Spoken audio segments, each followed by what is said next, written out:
King's Landing is both a city and a curse. Aegon the Conqueror was the first king to land there. His first conquest, a tiny village at the mouth of the Blackwater River, where he raised a wooden fort. When it became clear that Aegon would earn his title, people flocked to the fort and renamed it King's Landing in his honor. The ploy succeeded, and Aegon chose King's Landing for his capital over older and more beautiful cities like Old Town and anywhere else. The currying of royal favor thus became the foundation of the city, and blood its bricks. Maegor the Cruel, Aegon's son, completed the city's famous Red Keep to hold the trappings of power, the royal family, the King's Guard, and the Iron Throne.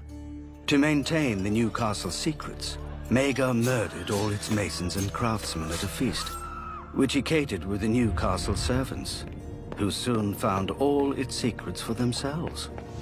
When the Faith Militant challenged his rule, Maegor raised their Sept of Remembrance to the ground with them inside at prayer and erected the dragon pit on the ashes.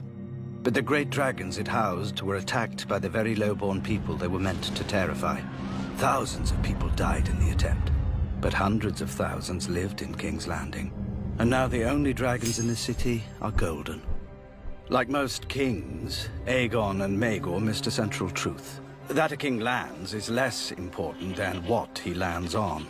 The people, who will never visit his Red Keep, or his dragon pit, or any of his noble monuments to nobility, because they're too busy holding up his realm.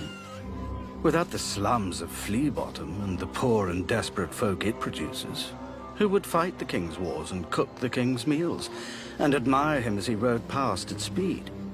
Without its winding dark alleys and pot shops, where would the Red Keep empty its sewage? Of all kinds.